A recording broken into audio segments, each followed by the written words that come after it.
बिस्मिल्लाहिर्रहमानिर्रहीम। बेटा, आज हम सेकेंड ईयर के पेपर पैटर्न के हवाले से बात कर रहे हैं। सेकेंड ईयर का पेपर पैटर्न अटेम्प्ट कैसे करना है आपने, और अगर आप टॉपर हैं बच्चे तो आप कैसे टॉप कर सकते हैं। आपको पता है कि 20 नंबर की इसमें जो है ना मारूज़ी होती है और 80 नंबर का पेपर होता है। तो मारूज़ी में वही 5 नंबर असबाक की मारूज़ी होती है। 5 नंबर असबाक में से आप लोगों ने करने हैं और वो कोई भी स्टेटमेंट उठा के दे सकता है। नीचे कोई भी, मतलब कि वो जैसे 2 सबक बहुत इंपॉर्टेंट हैं, याद रखना आप लोगों ने। तश्कील पाकिस्तान और मवासलात के जदीद ज़राए, इसमें से एक मारूज़ी मस्ट है। पिछले पेपर जो है ना उठा कर आप देखें। अच्छा, तो अब आपने एक एक लाइन की मारूज़ी वो करनी, जिस तरह मतलब कि खुदी के 3 मराहल होते हैं: इताअत, ज़ब्त नफ्स और नियाबत इलाही। और 4 चीज़ों के ऊपर इकबाल ने ज़ोर दिया। एक दफ़ा मारूज़ी आई हुई थी कि भाई इकबाल ने कितनी चीज़ों के ऊपर ज़ोर दिया, 1 2 3 4। बच्चों ने, टॉपर बच्चों ने 3 वो किया, उन्होंने समझा कि खुदी के मराहल हैं, लेकिन नहीं, वो 4 चीज़ें थी आगे जो उनको डिफ़ाइन किया गया है। ठीक है, तौहीद थी, रिसालत थी, कुरान मजीद था, उम्मीद, रिजायत थी। ठीक है, तो इसी तरह मतलब कि वो जो है ना कोई भी स्टेटमेंट उठा के थोड़ा सा डाज कराने वाली दे सकता है। तो वो आप लोगों ने बहुत अच्छे तरीके से वो करना है। और इसी के अंदर, इसी सवाल के अंदर थोड़ी सी चेंज होगी, थोड़ा चेंज इन्हीं सवालों के अंदर जो 25% है वो ये कि मारूज़ी आपकी वो थोड़ी सी टेक्निकल बनाएंगे असबाक में से। अच्छा, फिर मुताबिकत और हरूफ के सही इस्तेमाल को मद्देनज़र रखते हुए दुरुस्त जवाब मुंतखब कीजिए। मुताबिकत वाले आपको पता है, ठीक है, वो मौजूद हैं मेरे इसके ऊपर दिल खाना खुदा चैनल के ऊपर। मुताबिकत के हवाले से मैंने लेक्चर जो है ना वो दिया था। ठीक है, तो वो 5 नंबर की मारूज़ी है। 5 नंबर की सब कुछ बिक गया, घर बार बिक गया। ठीक है, मियाँ बीवी हंसी खुशी रहते हैं, मकातीब गालिब किताब है तो छप गई है, अखबार है तो छप गया है, रिसाला है तो छप गया है। ये चीज़ें आएंगी आपकी। ठीक है। अच्छा, फिर इसमें हरूफ का बयान है, यानी चूँकि वो बीमार था इसलिए कॉलेज नहीं आया, चूँकि शुरू में आता है, क्यों के दरमियान में आता है, जूं जूं के साथ तू तू, जैसे जैसे के साथ वैसे वैसे, ये सारी चीज़ें इसी के अंदर डिस्कस होती हैं। और आगे 5 नंबर की मारूज़ी है कि रमूज़ औकाफ के असूलों को मद्देनज़र रखते हुए दुरुस्त जवाब मुंतखब कीजिए। ख़त्मा है, सकता है, वक्फ़ा है, राब्ता है, तफसीलिया है, निदाया है, फ़िजाया है, इस्तिजाबिया, कोसैन, वावैन, ख़त फ़ासिल, ख़त, अलामत हज़फ़, शेर, अलामत हाशिया, ये सारी चीज़ें जो है ना इसके अंदर आएंगी और आप लोगों को जो है ना अच्छे तरीके से वो याद होनी चाहिए, उनकी पहचान होनी चाहिए। फिर 5 नंबर के इमदादी अफ़ाल है, वो मैंने आप लोगों को बताया था कि नून अलिफ ना से आपने पहचान करनी है। ठीक है, नून अलिफ ना से जितना आसान तरीका मैंने बताया था वो भी मौजूद है। वो तो बल्कि सब देख रहे हैं, तकरीबन 8K तक पहुंच चुकी है वो वीडियो, और आपको भी मुझे पता है कि बहुत अच्छे तरीके से उसकी पहचान है। तो 20 नंबर की मारूज़ी है। उसके बाद जो है ना आपने जो है अशार की तशरीह करनी है, नज़्म के अशार की तशरीह की सुर्खी देनी है, नज़्म का उन्वान, शायर का नाम लिखना है, 2 नंबर आपको मिल जाएंगे। फिर आपने शेर लिखने हैं खूबसूरत करके, फिर उसकी तशरीह की सुर्खी देनी है और थोड़ा सा 5-4 लाइनों का तारुफ जो है ना वो असलूब जो है वो आपने शायर का डिस्कस करना है कि उसके अंदर कौन कौन सी खूबियाँ और सलाहियतें जो है ना वो भी आप थोड़ा सा एज ए साइड से लिखेंगे, प्रोमिनेंट करके। फिर जब तशरीह करने लगे तो तशरीह तलब अशार में शायर कहते हैं, तो वही 4 अशार जो है ना वो, यानी 2 अशार और 4 मिसरे, आप उनका मफहूम शुरू में बयान कर दें।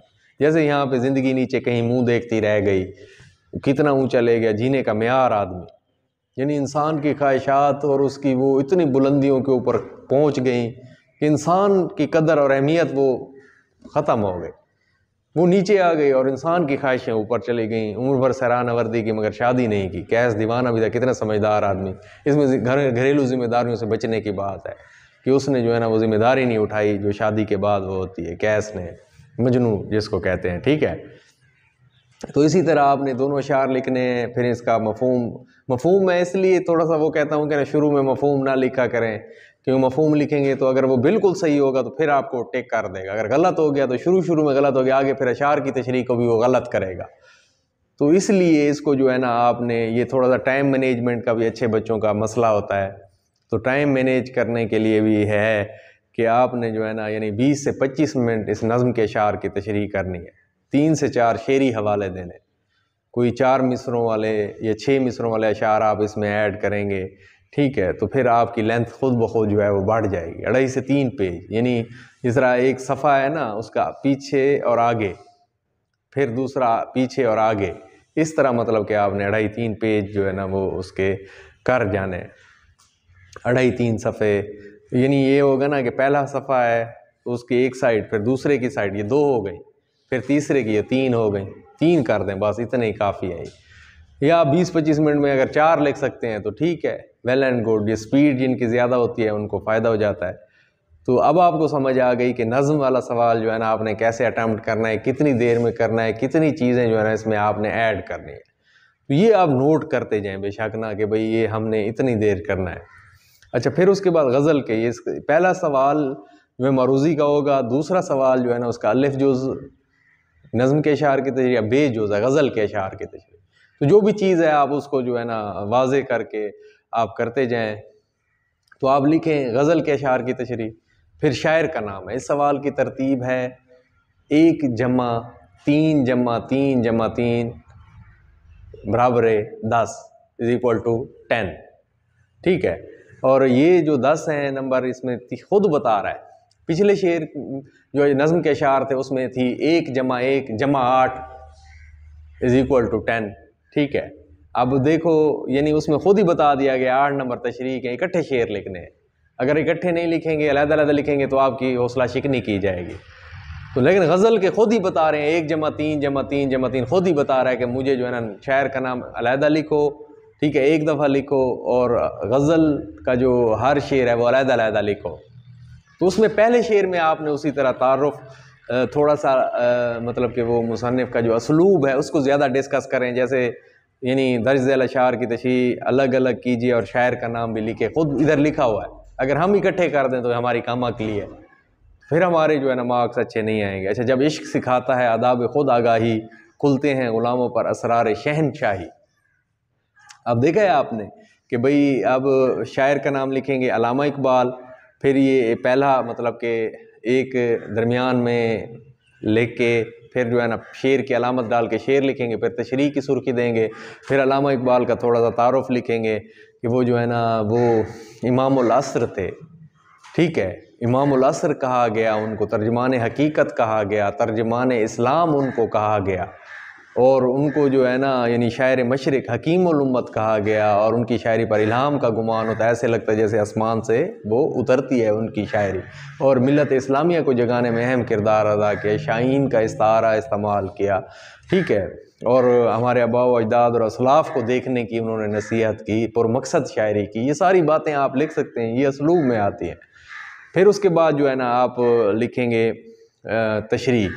तशरीह की सुर्खी जब देंगे ना आप, तशरीह की सुर्खी देंगे उसमें 5-4 लाइनों का तारुफ लिखेंगे प्रोमिनेंट करके, फिर नीचे लिखेंगे, मैं मफहूम इसलिए नहीं कह रहा कि अगर गलत हो गया तो वहीं पे कांटा लग जाएगा, तो नीचे ले आएँ।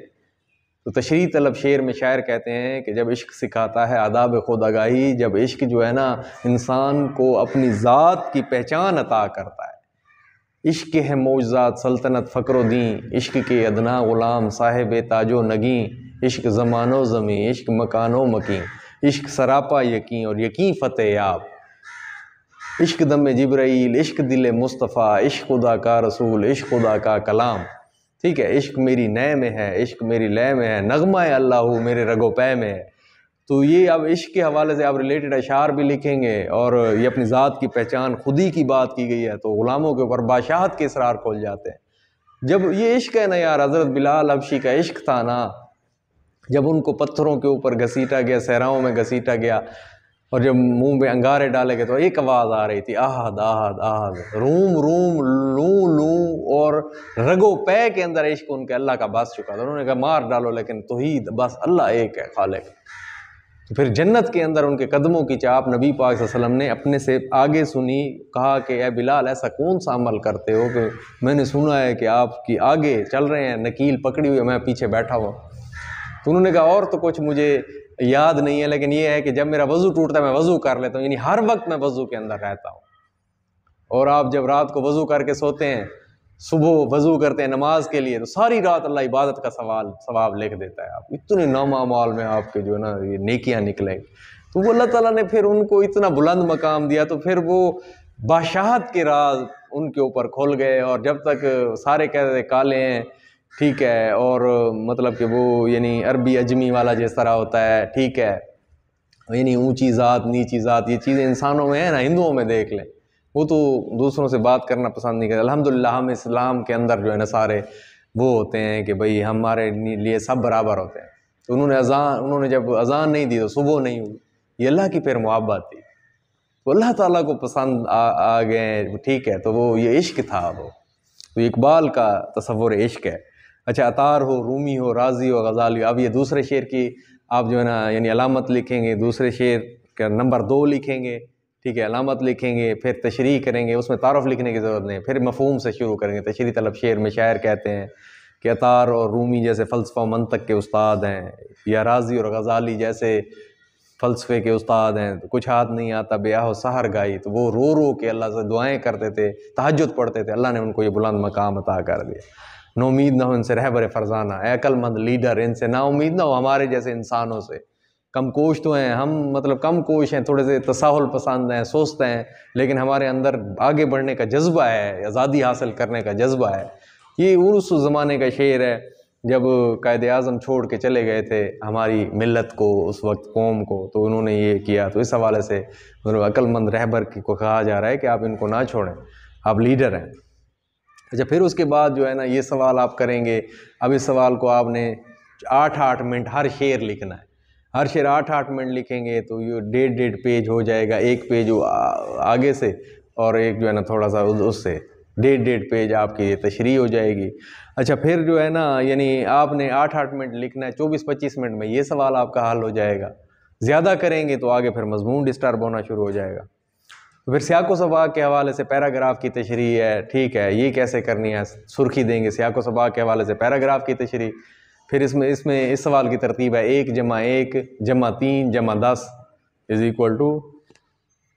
15, 15। और ये मजमून के बाद सबसे अहम सवाल यही है, ज़्यादा नंबर हैं इसके। तो अब आपने फिर इसमें जो है ना मतलब सियाको सबाक के हवाले से पैराग्राफ की तशरीह, हवाला मतन, सबक का उन्वान, मुसन्निफ़ का नाम लिखना है, ठीक है। उसके बाद सबक का उन्वान, मुसन्निफ़ का नाम हो गया, फिर आपने जो सियाको सबाक लिखेंगे। सियाको सबाक जो है ना आपने जो है, आपको पता है सियाको सबाक क्या होता है, ठीक है। आपको पता है कि भाई जब आप सियाको सबाक लिखेंगे तो जो इबारत दी गई है उससे पहले की 6-7 लाइनें, उसके बाद की 6-7 लाइनें। सियाक मैंने पिछला, रब्त तसलसल, और सबाक सबकत ले जाना अगला। उस इबारत को आपने नहीं छेड़ना, ऊपर की या शुरू वाली या आखिर वाली या मुख्तसर सा खुलासा भी लिख सकते हैं। तो पहले आपने पहचान करनी है कि ज़ेर तशरीह इक़्तिबास सबक के कौन से हिस्से से लिया गया। यहाँ पे इकबाल ने आकर इस्लामी मगरबी उलूम के ये तकरीबन जो है ना यानी ये तकरीबन दरमियान ही बनता है ना, ये सबक के तीसरे सफ़े पे है ये, ठीक है। तो ये दरमियान ही बनता है, तकरीबन दरमियान से लिया गया। शामिल निसाब सबक जो है कारनामा इस्लाम से माखूज़ है, इक़्तिबास से कबल मुसन्निफ़ कहते हैं। तो सियाको सबाक में इस चीज़ की आप पहचान करेंगे। तो 13-14 लाइनों का एक ही पैराग्राफ में सियाको सबाक लिख जाएँ आप। फिर उसकी तशरीह है, तशरीह में 5-4 लाइनों का जो है ना आपने मियाँ बशीर अहमद का तारुफ़ लिखना है, कायद-ए-आज़म के करीबी साथी थे, ठीक है, मोहम्मद अली जिना। और वो उसके हवाले से जो है ना वो उन्होंने मतलब कि शायरी भी की, बड़ी खूबसूरत उनकी जो है ना एक नज़्म थी, जो अक्सर जब जलसे होते थे ना कायद-ए-आज़म वगैरह करते थे और सारे लीडरान करते थे, तो वो उससे पहले ये नज़्म पढ़ा करते थे कि जो है ना वो कड़ी कमा है मोहम्मद अली जिना, मिल्लत है जिस्म जाँ है मोहम्मद अली जिना। तो ये वो नज़्म जो है वो पढ़ा, और ये कायद-ए-आज़म को बहुत पसंद थी ये, ठीक है। अच्छा, अब इसमें जो है ना यानी ये सवाल जो है ना आपका बनता है, तीसरा सवाल है, और इसमें 2 जुज़ दिए होते हैं, अलिफ और बे। आपने एक अटैम्प्ट करना होता है, तो पहले 7-8 में से एक आपका आ जाएगा, 14 सबक हैं, अगर 7-8 में से एक आ जाएगा, दूसरे 7-8 में से एक आ जाएगा। पहले 7-8 आपने रट लेने हैं उनके। आप जो है ना तशरीह में 5-4 लाइनों का मियाँ बशीर का तारुफ, और फिर तशरीह हर 7-8 लाइनों के बाद 3-3 4-4 शेर याद करें। जब 3-3 4-4 शेर याद करेंगे, 2.5-3 पेज इसको लिखना है। 30 से 35 मिनट इस सवाल के ऊपर लगाने हैं आपने, ठीक है। और इसमें जो है ना यानी तशरीह उसी को बढ़ाते हुए, तशरीह क्या होती है, उसी ख्यालात को बढ़ाते हुए, तशरीह का मतलब है वजाहत करना, तौज़ीह करना, उसी इबारत को फैलाते फैलाते सबक के दूसरे हिस्सों से रिलेटेड होते हैं वो, उनको भी आप लिख सकते हैं। ये नहीं है कि भाई आपने बस खुद से लिखना है या उसी को बढ़ाना है, नहीं, खुलासे में से चीज़ें आप उसके अंदर ऐड कर सकते हैं। रिलेटेड अशार भी लिखे, बंद की सूरत में हम शेर लिखवाते हैं तो वो लिखें, तो इस तरह आपका सवाल ये बेहतरीन हो जाएगा और मैक्सिमम मार्क्स आएंगे आपके, ठीक है। तो फिर इसमें दूसरा जो है ना वो आगे वो जो है ना मौलाना ज़फ़र अली ख़ान के हवाले से है, वो भी मतलब कि इम्पोर्टेंट है। अच्छा, फिर आगे सबक का ख़ुलासा लिखेंगे आप, ठीक है। ये सवाल जो है ना 4, ये भी आधे 7-8 में से, पहले 7-8 में से एक खुलासा आ जाता है, अगले 7-8 में से एक। तो पहले 7-8 आपने बहुत अच्छे तरीके से याद करने हैं, ठीक है। इसमें जो है ना सबक का उन्वान है, फिर मुसन्निफ़ का नाम 1 नंबर का, 1 जमा 9 इस सवाल की तरतीब है। फिर नीचे खुलासे की सुर्खी दे के पैराग्राफ बनाएंगे, ठीक है। फिर उसमें जो है ना आगाज़ होगा, दरमियान में थोड़ा सा मुख्तसर होगा, फिर जो है ना वो उसका इख्तिताम होगा।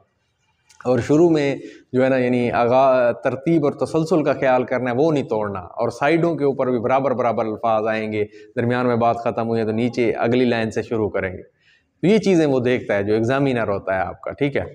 तो इसी तरह फिर आपने सवाल को अटैम्प्ट करना है, और ये 10 नंबर का है। एक पेज आगे से पीछे 2.5-3 पेज, अगर सबक बड़ा है तो लिख जाएं। 20 से 25 मिनट में आपने इसको ख़त्म करना है। और जो अच्छे बच्चे होते हैं, टॉपर बच्चे होते हैं, वो हमेशा बुक के अंदर से जो है ना इसको कोशिश करते हैं कि बुक जो है ना हम फॉलो करें और बुक के अंदर से याद करें। मारूज़ी भी उनकी हो जाती है, और जब वो छापा हुआ होता है ना उन्होंने, तो चेक करने वाला उनको पूरे नंबर दे जाता है, ठीक है।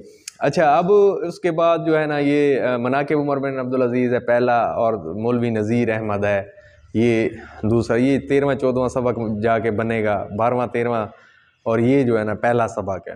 तो फिर इसरारुल हक़ की नज़्म मजाज़ है, इसका ख़ुलासा लिखना है, 5 नंबर का ख़ुलासा। इसमें शायर के नाम के कोई नंबर नहीं होता। तो नज़्म नौजवान से खिताब, फिर शायर का नाम लिखें, मर्ज़ी है ना लिखें तो ख़ुलासा लिख के फिर 13-14 लाइनों का एक ही पैराग्राफ बनाना होता है, ठीक है। आखिर पे उसका हवाला दें कि वो जो है ना कहाँ से, आहंग से कहाँ से जो है ना से ली गई है, ठीक है, उनकी नज़्म। तो इसी तरह फिर जो है ना एक ही पैराग्राफ बनाएंगे इधर उधर से बराबर। और बच्चे जो होते हैं ना, टॉपर बच्चे होते हैं, वो नज़्म की नसर कर देते हैं, ठीक है। तो जलालो ए नौजवान, तो अपने अंदर जलालो आतिश सिहाब पैदा कर, अजल जैसे कांप उठे, वो जो है ना शबाब पैदा कर, खारज़ारे जहाँ से गुलाब पैदा। इसी तरह वो लिखते हैं वो नसर करते जाएंगे, तो इनको वो फिर 5 नंबर पूरे मिल जाते हैं, ठीक है। अच्छा, फिर उसके बाद जो है ना मज़मून है, ये छठा सवाल है हमारा, और वेरी इंपॉर्टेंट क्वेश्चन है, और इसको आखिर पे करना है आपने। हमेशा इस सवाल को आपने आखिर पे अटैम्प्ट करना है, और इसके लिए 40 से 45 मिनट बचाने हैं आपने, ठीक है। अब इस तरह देख रहे हैं ना, ये एक सफ़ा, ये पहला, ये दूसरा, ये ठीक है, ये तीसरा, चौथा, ये 5वां, छठा, 6 सफ़े, मिनिमम 6 सफ़े आपने लिखने हैं। और आगाज़ वाले मैंने शेर आपको बताए हुए थे, लगा रहा हूँ मज़ामीन नौ के फिर अंबार, खबर करो मेरे खिरमन के खोशा चीनों को, ख्याल खातिर अहबाब चाहिए हरदम, अनीस ठेस ना लग जाए आप गीनों को। तो फिर आखिर पे ये 6 मिसरे लिखे, शुरू में इससे करें, आखिर पे 6 लिखे, 5 शेर तो हर मजमून के लिए आपके पास हो जाएंगे। तारीफ़ में चश्मे को समंदर से मिला दूँ, कतरे को जो दूँ आब तो गोहर से मिला दूँ, ज़र्रे की चमक मेरे मुनव्वर से मिला दूँ, खारों को नज़ाकत में गुले तर से मिला दूँ, ठीक है। गुलदस्ता मायनी को नए ढंग से बांधो, एक फूल का मजमू हो तो 100 रंग से बांधो। तो ये 6 आप लिख लेंगे वो शुरू में, ठीक है। ये हर चीज़ अब आपकी सीक्वेंस से चलती आ रही है। आपके वो कहते हैं ना, ये इसका जो है ना यानी जो हमारा थंबनेल इस वीडियो का बनेगा ना, उसमें भी यही चीज़ होगी कि आखिर एग्ज़ामिनर कैसे मजबूर होता है कि वो जो है ना अपने रूल ब्रेक कर देता है, अपने रूल तोड़ देता है वो, कि भाई हमने जो है ना बच्चों को कैसे नंबर, इतना अच्छा लिखा हुआ हो जहाँ पे 9 देने 10 दे जाता है वो, और जहाँ पे 4 देने 5 दे जाता है वो, ख़त में से 9 देने 10 दे जाता है वो। एक लड़की के 96/100 नंबर आए हैं कोटदू की तारीख के अंदर, जो है ना ये मौजूद है, वो 96/100 आए हैं। और उसका पेपर ऐसे होता है जैसे छापा हुआ कोई होता है, प्रिंटेड होता है पेपर। तो उसका रिकॉर्ड था कि भाई उनकी वालदा साहबा ने मुझे कहा था, उन्होंने कहा रऊफ आदिल अब वो अपने रूल ब्रेक करेगा और तोड़ेगा, और वक्त ने साबित किया कि उसकी बोर्ड में पहली पोजीशन है और 96/100 उसके सेकंड ईयर उर्दू में। ठीक है, तो इसी तरह वो जो भी टॉपर बच्चे हैं उनके लिए ये वीडियो बड़ी सूदमंद है और फ़ायदेमंद है। ठीक है, तो आपने जो है ना फिर उसी तरह आगे बढ़ाते हुए हर 7-8 लाइनों के बाद कोल हदीस, मैं तो 6-6 मिसरे मुसद्दस हियत में या इस तरह के 6-6 ऐड करवाता हूँ ताकि लेंथ बढ़ जाए, 7-8-9 मजमून हो जाए, पूरे का पूरा पेपर पहले से शुरू तक आखिर तक बच्चे कर आते हैं। अच्छा, फिर दोस्त के नाम खत लेकर उसकी वालदा की वफात पर आगे खत है, मजमून इस तरह लिखना है, आगे खत है। ठीक है, ये भी 15 मिनट में आपने करना है। ठीक है, इसमें जो है ना यानी मजमून के लिए 40-45 मिनट थे, इसके लिए आपने 10 जो है ना यानी 10-15 मिनट के अंदर आपने पहले वही ये भी वीडियोस मौजूद हैं कि इम्तिहानी मरकज़ लिखना है, डेट किस तरह लिखनी है, ठीक है, अलकाबात कैसे लिखने हैं, इख्तितामिया कैसे हो, और नफ्स मजमून 6 नंबर का वो कैसे हो। ठीक है, तो फिर उसमें जो है ना आपने वो 8-8 लाइनों के 3 पैराग्राफ बनाते, फिर कोई कौल, कोई हदीस, उसको खूबसूरत बनाने के लिए, कोई शेर को वो करने के लिए जो है ना आपने वो लिखना है अपनी उसको, ताकि वो आपका जो ख़त है वो बहुत ही ज़्यादा खूबसूरत हो जाए, प्रोमिनेंट हो जाए, और उसमें कौल, हदीस, शेर लिखने से वो हो जाएगा। इस तरह दरमियान की लेंथ पूरी हो जाएगी, 8-8 लाइनों के 3 पैराग्राफ हो जाएंगे। तो ये मतलब कि पूरा पेपर अटैम्प्ट करने की जो है ना एक वीडियो है, ये आप लोगों ने मतलब कि देखनी है और आप लोगों ने नोट कर लेना है कि हमने कैसे कैसे हर सवाल को किस तरीके से अटैम्प्ट करना है। तो ये उर्दू बड़ी टेक्निकल मजमून है, तो बाज़ों का टॉपर लोग होते हैं लेकिन मैनेज नहीं कर पाते, वो लेंथ कम कर जाते हैं, मैनेज नहीं करते, कंटेंट उनका अच्छा नहीं होता। फिर जब हम इस लेवल से कराते हैं ना, तो जो चेक करने वाला एग्जामिनर होता है ना, उसको शर्म आ जाती है कि यार इसने इतनी मेहनत की है, छापा हुआ है, मैं इसको नंबर दे दूँ। तो अल्हम्दुलिल्लाह हमारे बच्चों के, ये आर्ट्स के बच्चे हैं आपके, देखो 80+ मार्क्स आए हुए हैं, साइंस के बच्चे 90+ मार्क्स जो है ना वो ले जाए। अगर एक एक नंबर भी आपका काटेगा ना तो आपके 91-92 मार्क्स बनेंगे 100 में से। तो यूँ कोशिश करें कि हर सवाल में से जो है ना एक एक नंबर कटे। तो उम्मीद है ये वीडियो आपके लिए बहुत बेनिफिशियल होगी, आप बच्चों के लिए। ठीक है ना, इंशाल्लाह इसी तरह पेपर अटैम्प्ट करेंगे। ठीक है, ओके, अल्लाह हाफ़िज़।